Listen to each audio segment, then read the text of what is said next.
filem Jumbo. Filem ni merupakan filem yang terlaris dekat Indonesia sepanjang zaman tau.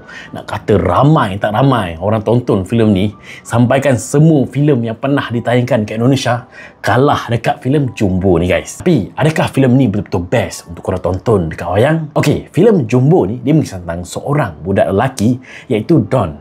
Don ni dia dah lah gemuk, gendut. Lepas tu, dia selalu sangat kena bully dekat rakan-rakan dia. Tapi, Don ni ada kisah yang sangat-sangat sedih di sebalik kegembiraan dia, di sebalik senyuman dia tu, dia ada kisah sedih. Sebabnya, mak ayah dia ni meninggal waktu dia sangat kecil lagi guys. So, dia membesar dengan nenek dia. Dan, nak yang cerita, sebelum mak dan ayah dia ni meninggal, dia ada tulis satu buku cerita. Dan buku cerita ni, dia tinggal dekat Don. Don ni memang dia terlalu sayang, terlalu suka sangat baca buku cerita tu. Setiap hari dia baca buku cerita tu dan dia cerita dekat kawan-kawan dia. Sebab tu dia dibenci. Sebab dia terlalu taksub, dia terlalu suka, terlalu sayang dekat buku cerita tu. Sampaikan dia bercita-cita nak jadi macam dalam buku cerita yang mak dan ayah dia tu tulis. One day tu, nak dia cerita, ada seorang rakan dia yang nakal ni, dia ambil buku cerita tu guys. Dia ambil dan dia sorok buku cerita tu daripada Don.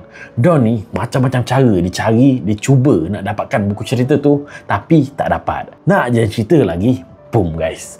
Ada seorang pari-pari ni iaitu Mary, dia muncul dan dia offer power dia yang dia ada tu, dia nak bantu Don ni nak dapatkan buku cerita tu balik. Tapi dengan satu syarat, Don dan kawan-kawan dia ni kena bantu Mary ni nak cari balik mak dengan ayah Mary ni yang hilang. Apa yang berlaku lepas pada tu, korang semua kena tengok sendiri filem ni. Okey, apa yang aku best dalam filem Jumbo ni? First kali, dari segi message yang filem Jumbo ni nak sampaikan pada kita memang betul-betul banyak lah. Cerita pasal kasih sayang, pasal kesan bully, pasal persahabatan, pasal janji kena tunai dan macam-macam lagi. Kalau korang tengok dalam filem ni memang banyak sangat pengajaran. Dua pula dari segi animation dan visual dalam filem ni.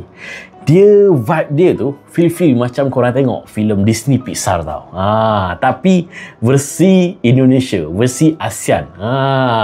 Sebabnya aku suka tengok animation dia serius, smooth gila tau. Lepas tu dari segi lagu dan muzik yang ada dalam filem ni, aku suka betul dengar bila Don tu dia nyanyi tau dekat stage, dekat pementasan masa tu. Sedap weh. Dan masa gala premier filem ni, si watak suara Don ni dia datang tau. Aku tak ingat dah nama adik tu apa. Dan sedap gila suara dia, sebiji macam dalam animation dalam filem Jumbo ni tau. Serius, power suara dia. Aku tak best pula dalam filem Jumbo ni. First, dari segi story yang filem Jumbo ni nak sampaikan, aku rasa filem ni dia tak betul-betul go deep tau. Contohnya kalau dia ada buat scene-scene lawak tu, dia macam tak betul-betul lawak yang sampaikan buatkan kita gelak terbahak-bahak. Lepas tu kalau scene sedih pula, dia macam tak sampai betul-betul sedih yang buatkan kita boleh menangis. Lepas tu kalau scene fight apa pula, dia ada juga scene fight dalam ni tau. Dia lawan villain tu. Cuma dia tak betul-betul gitu.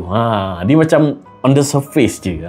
Lepas tu dari segi pacing cerita ni dia agak slow tau. Dan korang akan rasa draggy. Benda ni lah buatkan kita macam ternanti-nanti, macam lama. So, rating aku untuk filem Jumbo ni, aku boleh bagi 7/10 guys. Korang semua jangan lupa tonton filem Jumbo ni dekat pawagam sebelah rumah korang bermula 26 Jun ni guys. Komen kat bawah ni, apa kata korang pasal filem Jumbo ni? Adakah korang betul-betul tak sabar nak tonton filem ni? Komen kat bawah ni guys. Okay? Jom.